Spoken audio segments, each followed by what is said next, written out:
Hey, I'm Mike. I'm Brian. We're Syrup and Eggs, and today we're tapping maple trees.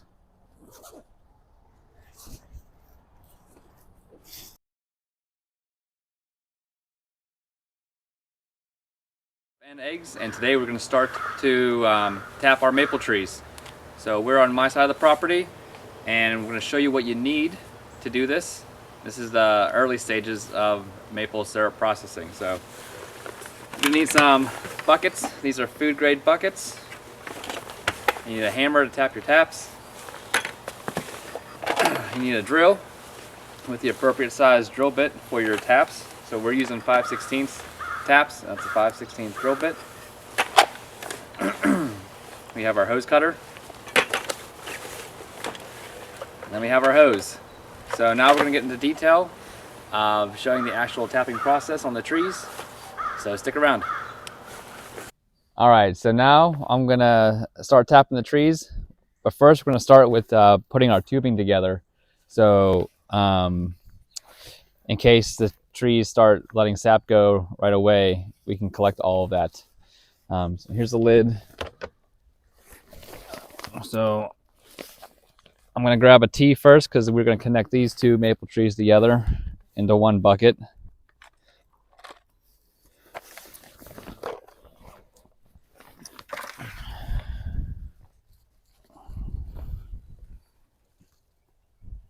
So all I'm doing is putting these T's and connecting two hoses together.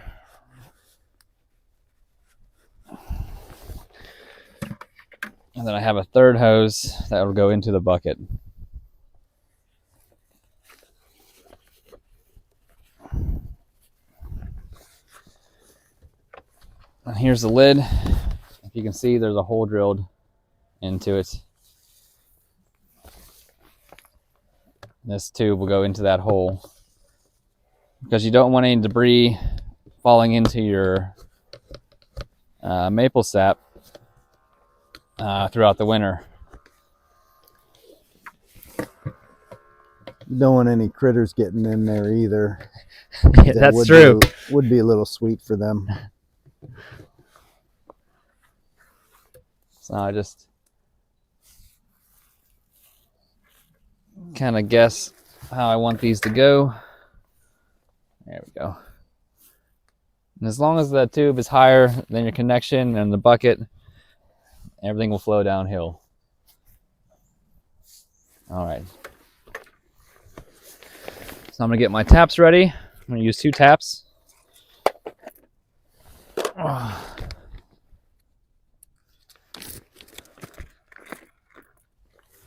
These are the new taps I'm using this year.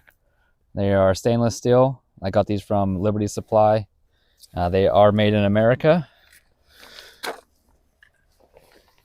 And here's the drill with the drill bit, 5/16 drill bit.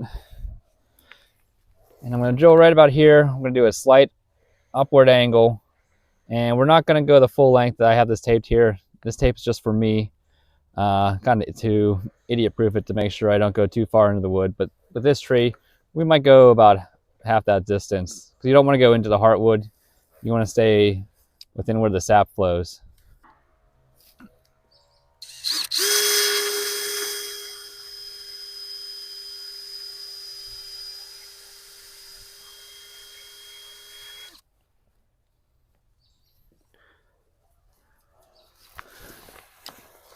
I might go a little deeper.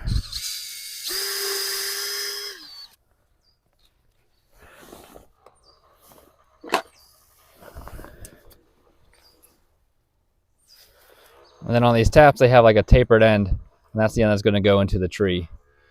And if we can maybe hear the sound difference when we tap it in, you'll know when to stop.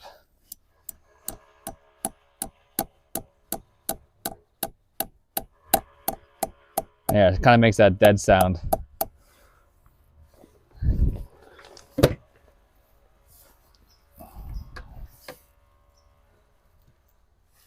That's that side. Now we'll do this tree.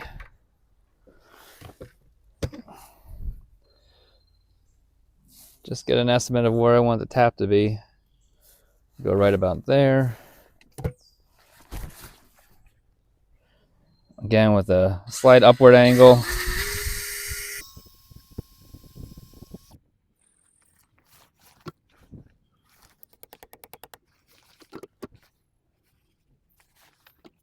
All right, so those are 2 trees tapped.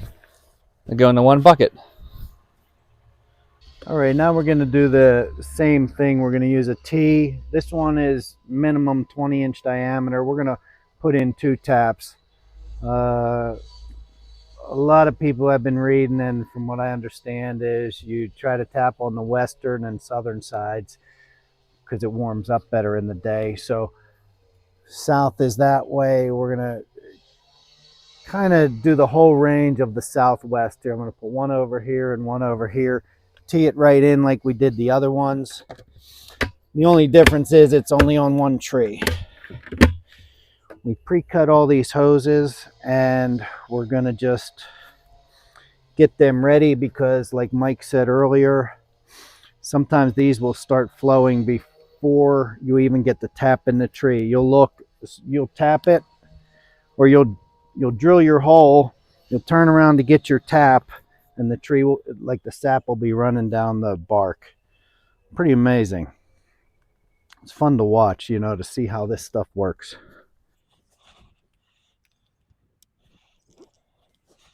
So we just had single digit temperatures last week, but it never got above and freezing, and even in the day. So now we're hoping that even though we're a little bit early on this, it's a little bit warm for this, but you got to tap when you can in preparation for some of the colder days to come.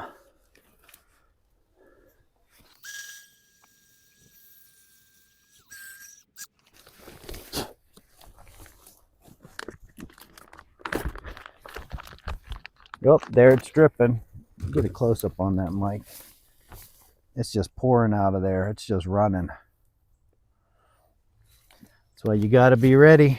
You got to have everything ready to go, because at a 40-to-1 ratio, you don't want to lose a drop.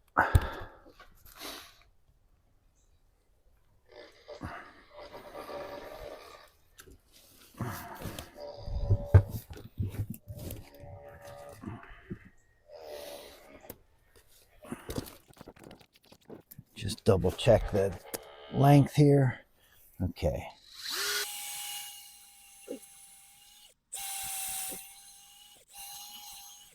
Make sure you pull that drill bit out and clear those flutes and clear that hole, because you don't want it blocking your flow.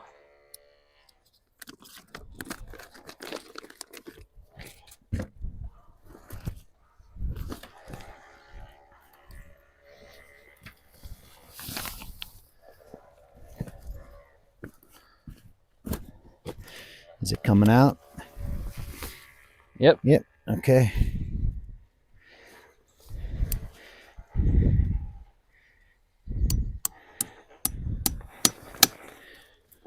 Yeah, this will be a big producer.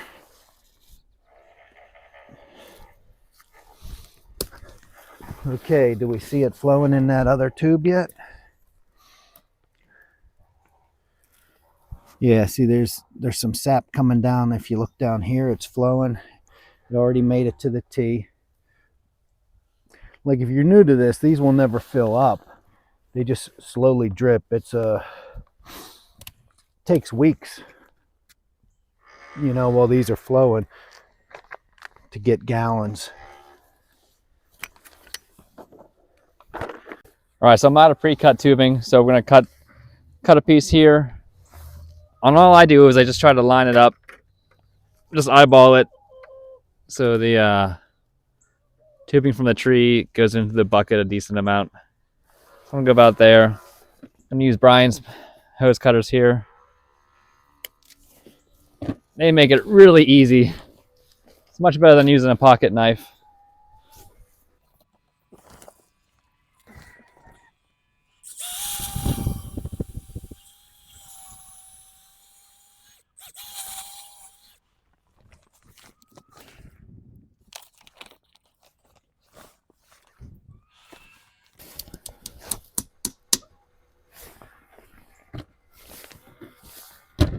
You guys hear that noise in the background? Not the hammer drill, but these chickens. You might recognize these from some other videos.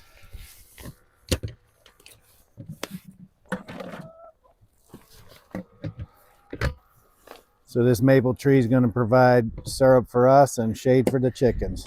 All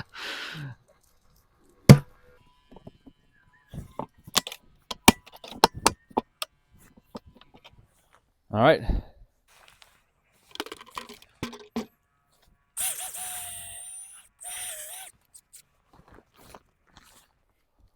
All right, this one's flowing.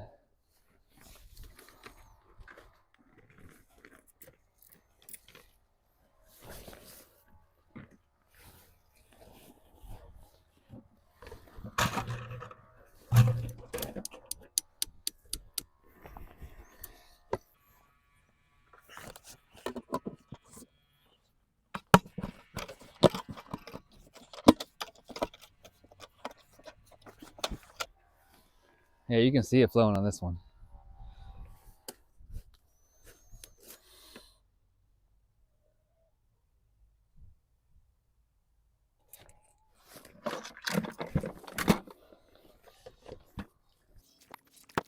All right, so we are just finishing up tapping the trees here.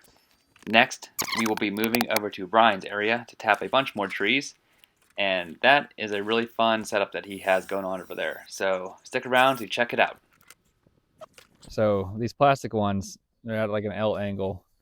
You should put your hose on before you tap them in. It makes it a little easier. All right, so that's it for all the trees that we're going to tap here on my little piece of property. Okay, getting geared up to head down this steep slope to our main collection area where we have a couple 75-gallon tanks. We're going to run our main line. We have some safety ropes rigged up here. Got to get into a harness. And then once we run our main line, we'll tap our T's into all of the other ones running up. We've got some pretty big trees. Like here, we're going to put 2 taps in this one. There's another huge one over there. We're going to put 2 taps in, and pretty decent sized one down there. These will be the only ones we need the rigging for, but without that, we can't do any more. And then we'll tap each one in. We've got 2 75-gallon tanks down there, which should probably fill up in about 2 weeks because we're going to be tapping probably 15 trees today, maybe a total of like 18 to 20 taps. So, all right, let's get started. All right, so we just pulled the bucket across the creek there, and Brian's getting ready to descend on this hillside and start hooking up the connections. We got to connect the tubing before we start tapping so the sap has somewhere to flow to. And if you look down the hill, you can see those 2 big 75-gallon tanks that we'll be hooking up to.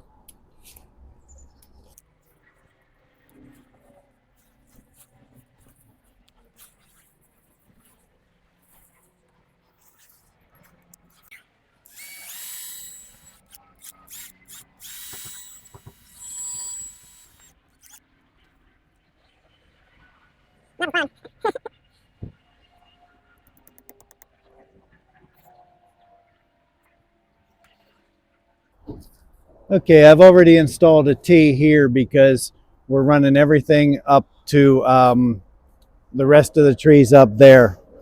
This tree is pretty big. I'm going to say like 30-inch diameter. We're going to do at least 2 taps in here and put it into here.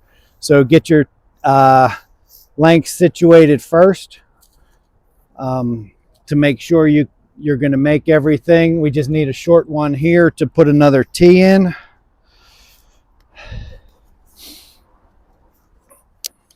And then from that point, we'll figure out the others.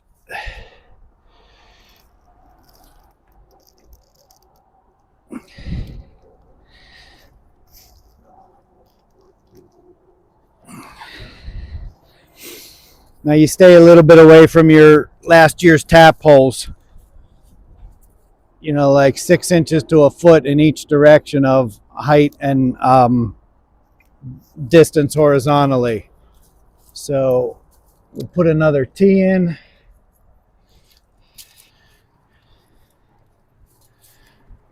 This squiggly one here is one that I used before, and in an attempt to sterilize it, I tried a technique of boiling it, and it kind of set a form on that. So cleaned it real good, but it doesn't seem as pliable as it used to be.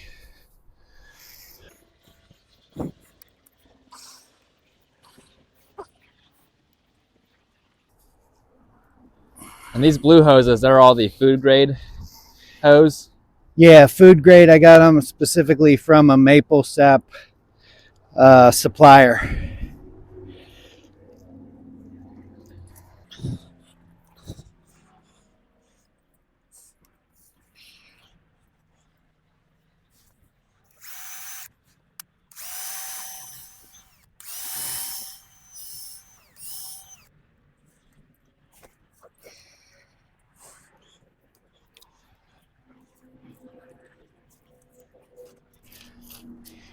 I don't see anything flowing yet. Sometimes they do, sometimes they don't.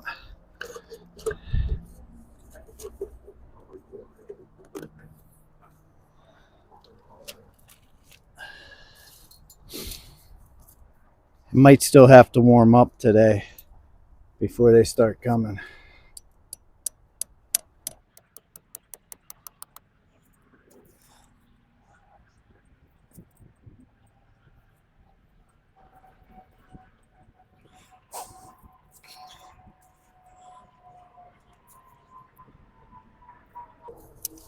So by the time we finish this, we're going to have about 15 trees tapped. I think we'll probably have about 20 taps total.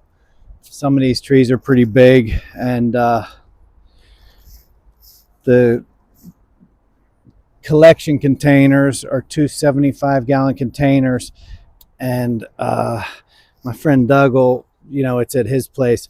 He'll take a picture of them every morning, and I'll see 5 gallons overnight or 7 gallons overnight. So it makes you really feel good. Kind of exciting to see that. We end up with both of those containers filled usually, along with all the other trees we tap, in different areas.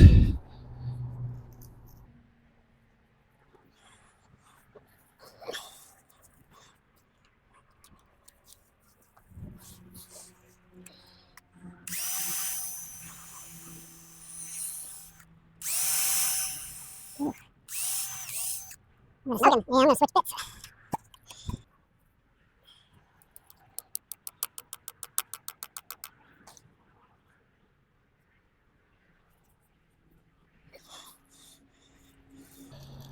Okay, looks like a stethoscope.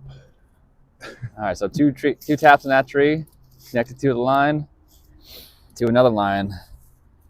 Now we'll go up to the next tree.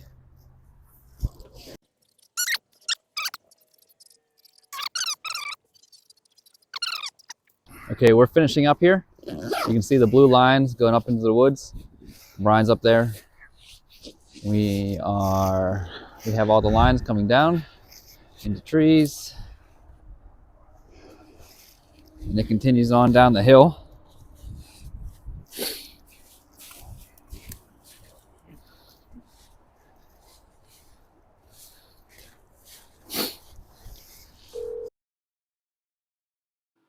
We have a couple taps in this tree to the left, and then that tubing continues down and connects to our tubing on the right to cross the creek, and then that will go right into one of these 75-gallon containers, and once those are full, we'll switch it out with another container.